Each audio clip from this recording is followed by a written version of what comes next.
Yo guys, it's me Matt and welcome to the third week of the ATBA. This week we are facing Wrenn, coach of the Kansas City Spirits. And as you already know, my team consists of Great Tusk, Empoleon, Talonflame, Arboliver, Carbink, Slowking Galar, Thuram, Galvantula, Bestial Legion, and Bishop, with the Terra captains being Arboliver, with Grass Fairy Ghost, Carbon with Fairy Water Fighting, and Bishop with Dark Flying and Fire. Wrenn's team is really scary. He has an Ursaluna Blood Moon, a Metagross, Tentacruel, Flamido, Altaria, Odoporn Heartflame, I think it's pronounced right, Roaring Moon, Hatterene, Iron Thorns, with the terras being Electric, Grass or Ghost, and Mismagius. So, as you see on his team, he has 3 top tier mons on his team that are really scary to deal with.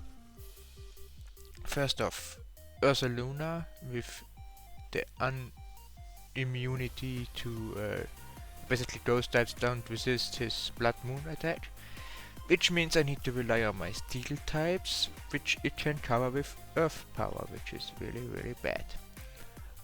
Then he has an Orapon, which I'm expecting to be either Trailblaze, Ivy Cudgel, Woodhammer, and then potentially Rock Tomb for a Talonflame if he's expecting, like, I don't know, that Rock Tomb is just the best hit to hit Talonflame that he has in all the movesets, and with a Trailblaze, if he's expecting a Flame Body set to deal with Roaring Moon, he basically can sweep me. Speaking of Roaring Moon, yes, he has a double Moon core with Roaring Moon and Blood Moon. Roaring Moon can really be a threat to any team in the late game if a booster energy or a scarf is attached. And basically, this was the mon I lost the last season too, with the I think triple-headed in the late game with a scarf set, which basically swept me. But also his lower tier mons that Wrenn has are nothing to sleep at. Flamido with Strappy and Close Combat also doesn't have resistances, especially with the flying fighting coverage. Tentacruel is just really annoying, so Arboliver with the Strength Step or Leader Drain hurts itself more because of the ability that Tentacruel has. Metagross is really annoying with its Steel typing and good natural bulk. Hatterene bounces back hazards, Mismagius is immune to both Great Tusk stabs. So yeah, this is just like one big bad matchup for Great Tusk, especially with Altaria as well. But I kinda need to run it to deal with Roaring Moon. But I'm getting ahead of myself. What is the game plan to this week, and what are the sets that I'm expecting? The game plan is to have one dedicated check for Ursaluna, Roaring Moon, and Odoporn. Then do Wall Break with my 2 Starfast, Thuram and Bestial Legion. And by the off chance I actually get to see Rock Tomb from Odoporn, and or something like, I don't know, default. My Bishop really looks good this matchup wise. But I'm getting ahead of myself. I'm expecting, so basically Odoporn, Ursaluna, Roaring Moon, those 3 should be given. Then potentially Hatterene to absorb or bounce back any sticky web shenanigans, which should be have a good matchup against him. And then probably expecting Tentacruel for Rapid Spin support, and having a good matchup against my Arboliver. And basically Cloaking doesn't have a good matchup this week, so I think he might run a T-Spike set. And then for the last slot, it's gonna be either Flamido, Altaria or Mismagius, I would say, because those 3 basically resist the stab of Great Tusk and can do some really annoying things like the Cotton Guard, Altaria, Scarf, Strappy, Flamido with close combat that is unresisted, or Miss Magius just with some Will-O-Wisp spam. My team this week consists of a Scarf Bastille Legion with the moves Wave Crash, Flip Turn, Psychic Fence and Ice Fan, which is gonna be my dedicated lead, and if I don't see Altaria in a matchup, and maybe also hopefully no Meladrose, he doesn't really have a good way to deal with Scarf Wave Crashes that are adaptability boosted. I'm Adamant, nearly full speed, bit of HP invested. Yeah, this could also flip turn out in a bad matchup turn 1 and maybe Wave Crash something later. Then I've got my Bishop here with the Eviolite and the Terra Fire. This is basically my secondary Ogreborn change next to Talonflame. Because Talonflame only checks it at full HP thanks to Gale Wings. I'm opting for Gale Wings this week instead of Flame Body just because Ogreborn can be really annoying. With the Terra Fire and the Eviolite, Bishop really takes nothing from Ivy Cudgel and the grass moves, and I'm expecting the Rock Tomb this week to deal with Bishop, and if he Rock Tombs my Bishop, for the Talonflame, but if he Rock Tombs my Bishop and gives me a speed drop, I have a Defiant double attack boost. So Bishop in some mocks really performed amazingly and basically revenge swept his team. The moves that I'm bringing are Low Kick for Ursaluna and Warren Mood, which should basically 2-shot at least, but maybe even 1-shot depending on some chip damage and EVs. Sucker Punch, Stealth Rock, which are really surprisingly easy to use on a Bishop in this matchup. And Iron Head for the off chance that he is actually expecting Stealth Rock and switches in Heroine. I will not be clicking Stealth Rock as long as I see Heroine in the back, but Iron Head is just here to deal with Heroine as soon as possible. Then I have my Empoleon here with the Sugarberry to have a way better matchup against Ursaluna than it should have, basically. Ursaluna with the Blood Moon and Earth Power are basically unresisted, but Empoleon with the Steel typing resists Blood Moon, takes not much at all, has enough speed to outspeed max speed Ursaluna if he's actually the madman to bring it, then has the rest in special defense and some special attack investment. Has the move Surf, Flip Turn, Icy Wind and War. Icy Wind and War are dependent on his Warren Moon. I don't think he can fit Earthquake on Warren Moon this week, so maybe Sugarberry is only really here for Ursaluna, maybe potentially Meladrose, we will see.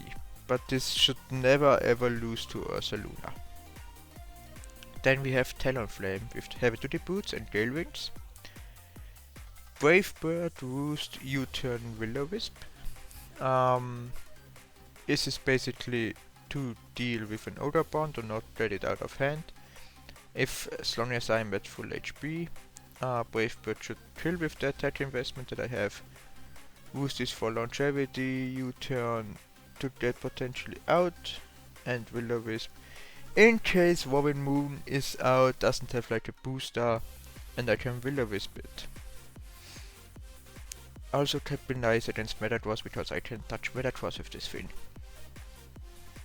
Then, Booster Energy, Attack Boosting, Great Task, with some attack and defense investment, but also some speed investment. This AIV spread is really interesting, gives me the most amount of attack and defense possible. With this rapid spin I basically should outspeed everything after one. I have Earthquake and Close Combat. I don't want to have Long Rush this week case of the outspeeding. After I had Long Rush something and Warren Moon comes in, this Great Dust isn't a check to it anymore.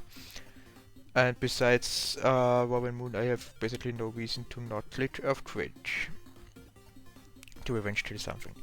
I could have won knockoff this week, but I opted for the Ice Spinner to hit Altaria better, since it gave me a lot of trouble with a defensive set in mod, and besides Cuban I didn't really have any way to hit it.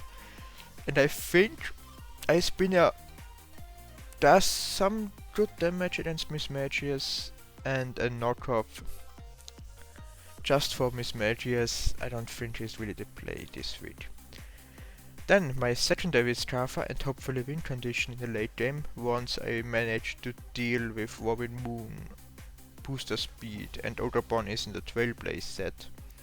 I have Choice Scarf, Modest Theorem with Trade Committee of Flash Turn and Freeze Dry and Earth Power. Basically pretty standard Theorem set. Is here to break holes in the mid game or maybe sweep in the late game. So yeah, that's basically the sets that I'm bringing this week. Hope that one of his 3 really good mons don't get out of hand or catch me off guard with a set that I'm not expecting. But based on my mods, based on my basically research on his move sets, I would be surprised if he can find anything really yeah, so catch me off guard. But I don't want to talk too early. We will see later in the game how it actually is going. See ya. And here we are. We found Wrenn. And let's see what mons he brought from his squad. If we don't see Altaria, Iron Thorns and Metal Rose, he doesn't really have a good way to deal with Best Legion, which will then be my lead. And we don't see those 3 mons. We see Warren Moon, Tentacle Heroine, Oderbon, Mismagius, and Ursaluna. So we have the 3 threats on his team, where I have my 3 checks to be able to not let them sweep against me. We have Tentacle, which I assume can be his Toxic Spikes mon. Also maybe flip turning. Heroine could be interesting in the late game if Great Task and Curevem can be able to break it, so I need my steel types for that. And Mismagius is just annoying for Great Task since they don't want knockoff, but overall I feel pretty good matchup wise. Best Legion as a lead does a lot of damage, Curem as a late game Strava does a lot of damage, and Bishop is basically, I guess, a wildcard against his team. He hits pretty much everything from his team pretty hard and can set up Stealth Watch, which I think his Spinner and Bouncer don't really match up that well. I mean, Tentacle can match up well if he's running an offensive set with Surf, I guess, but I usually only terror my Bishop against Oderbon. So good luck and have fun to Ash, aka Wrenn, and let's see what his lead mon will be against my Best Legion. He decided to go with Mismagius, so we have a Ghost versus Ghost matchup. I did the cards here as Scarf Mismagius, which is the only set that outspeeds Best Legion, will not be able to Oko with Shadow Ball. And I don't think he's a Scarf Twitch or Scarf Will-O-Wisps variant. And even then it's just good web on his part. I wouldn't really say those sets are likely. And I just want to go with my Wave Crash turn 1 play to deal as much damage to his team as possible. Mismagius, according to the cards, should get outcode, and anything that switches in, except for some defense invested Tentacle and a little bit of defensive invested for my Moon, take 2 Wave Crashes. He switches in Tentacle, and here comes my Wave Crash, which does nearly half. He reveals to be Rocky Helmet, and I get the recoil damage. But this is good information, because Tentacle, with this damage roll, basically confirms his max HP and a lot of defense investment, which could implicate that this standard rule is slower than Great Tusk. I switch in my secondary Straffer, Theorem, because this standard rule can't really do much damage and I can just try to put on the pressure, literally pressure with Theorem, but now in this case pressure with Freeze Strike. He's Flip Turns, which is an interesting play considering that Wave Crash would have probably two-shot at him there, maybe not, but then what if we switch in on the second Wave Crash? Like, standard rule would be at like 10% or 5% health and he had a new switch in for Wave Crash that he needs to set.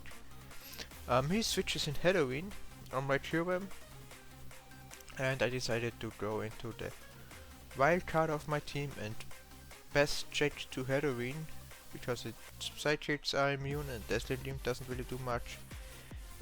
Here comes Bishop. It could be a light clay screen set, it could be like Nuzzle, which he wields now. Mystical Fire would have been funny to drop my special attack from Theorem, which would have given me a Defiant boost. But in this case he just paralyzed me. Paralyzed Bishop doesn't really hurt it that much as I'm not that fast. But still, and I also have Sucker Punch, but still it could be annoying if I get full powered. I decided to go for low kick here. And my plan was, I know it's not like the best prediction, but I wanted to have like a really good call on a potential Ursaluna switch-in based on his high defense, high HP and Sucker Punch annoyance that he can avoid with the switch-in. He actually goes for the safe route and switches in Tentacle, which then punishes me with some Rocky Helmet damage. But he actually now decides to flip turn on me. I'm still not terrestrializing yet because I only keep that for Ogre Pawn. I knew he would probably do something like flip turn or toxic spikes, and I try to go for Stealth Rock. If he is like now switching in his Halloween on a potential dark move or something like that, he's pretty wild because just to avoid Stealth Rock taking so much damage on Halloween as his best Theorem check would be a really crazy play. So I felt pretty free to just click the Stealth Rocks here, which he switches in his Odorborn on, which is good news because now I can reveal my Terra Fire. I was debating on clicking low kick if he's a sword stance set or go for the Sucker Punch in case he tries to attack me here.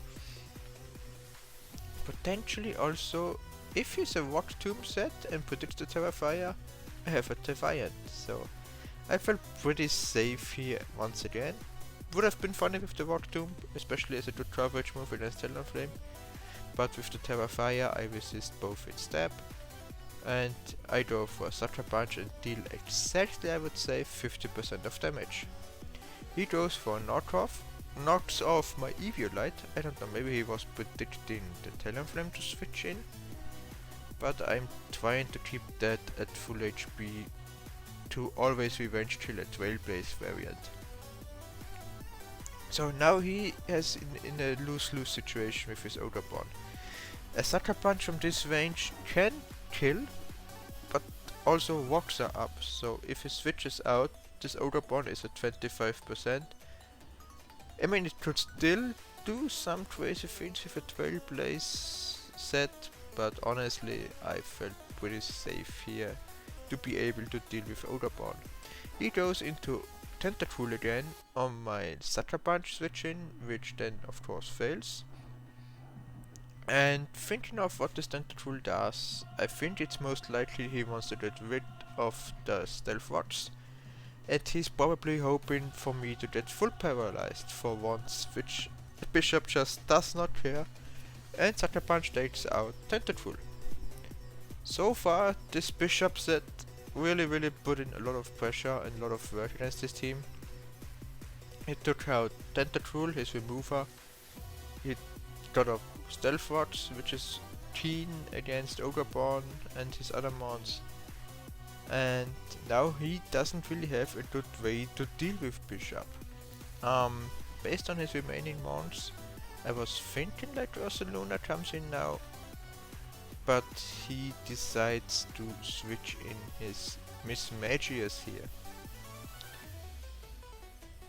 Seeing that I have Sucker Punch, this was a pretty obvious play here for me to just not click it, and if he tries to attach me, I know Tolba Berry is very likely, but I felt like I don't lose anything by clicking Iron Head. If he kills me, that's fine, I have Best Legion in the back. If he doesn't go for an attacking move and Sucker Punch fails and he goes for Nasty Blood or Sap or something, I'm in a problematic spot. So that's why I don't think this was a 50-50, but I got the correct call. I had checks to Miss Magius, the Iron Head kills from this range as well. I think maybe it was a roll, but I don't know for sure. Anyway, Bishop took another mon out in this game, and just put in a lot of work in general. It's already the MVP of this game. It took out Tentatrool, it took out Miss Magius, it got Rocks up, it basically put Ogreborn at half. Bishop is going crazy. And I'm just trying to sack it at this point, and he now switches in his Warring Moon. Booster energy triggers, he gets hit by Stealth Rods first of course. Booster energy triggers and he is a booster energy attack variant. Which is great news for me because now I have 3 mons in the bed that can outspeed this Warring Moon in Theorem, Best Legion and Talonflame.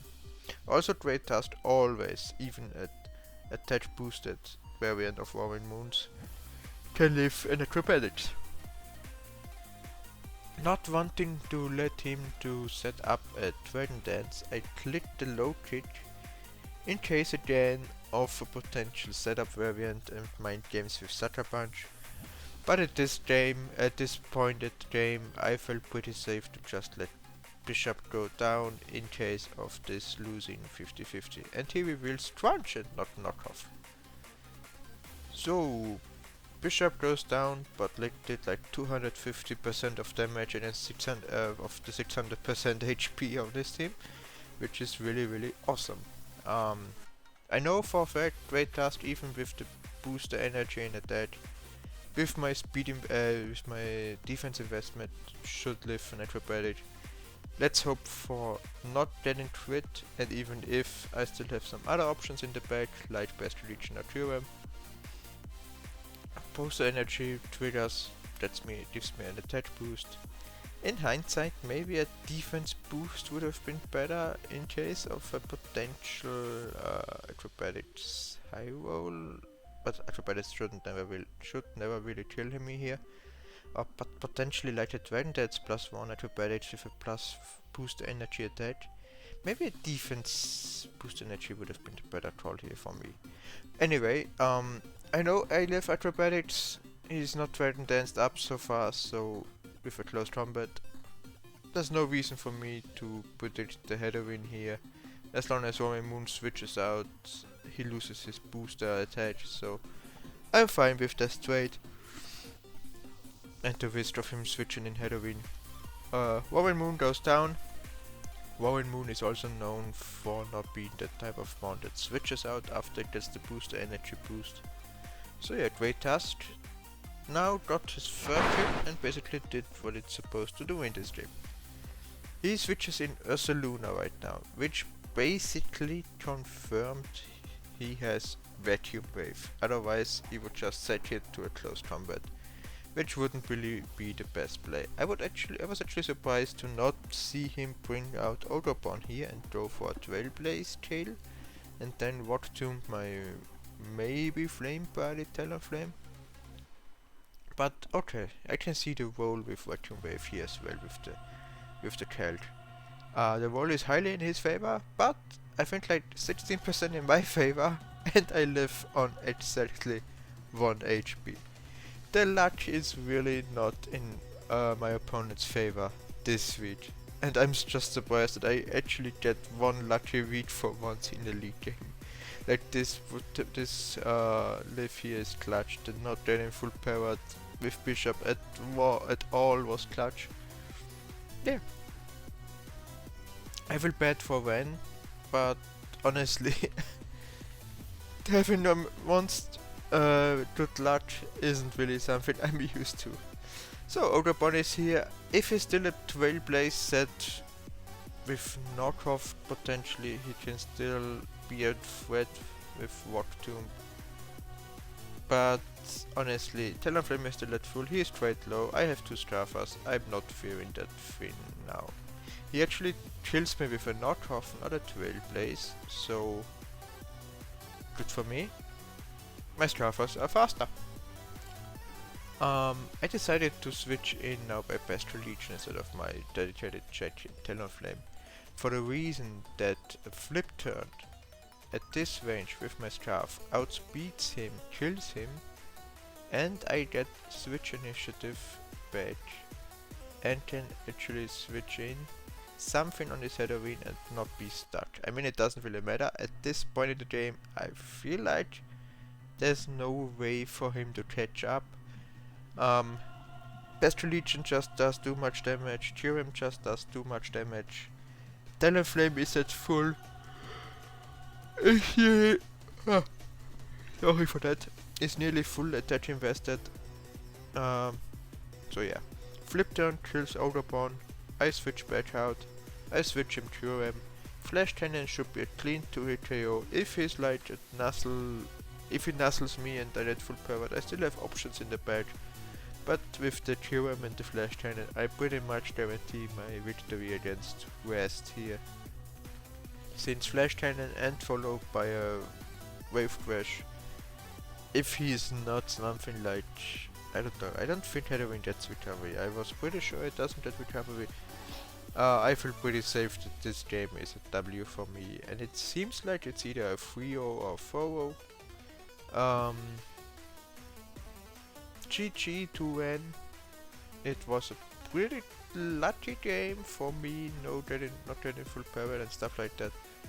But I also think like Bishop and the Mind Games with the Sucker Punch and all that stuff really were all in my favor. I had so many things in the back, so I could risk actually playing with the Bishop. We see Dazzling Gleam doing a lot of damage, but it's not a Torment variant, so a second Flash Cannon takes out this Heroine, and we take home this game with a 4-0 victory. Sadly, Flash Cannon doesn't look as true long Theorem as it does on Napoleon. GG Wrenn, hopefully see you in playoffs. You did some great trades, and I don't think it will be that easy for me in the next game.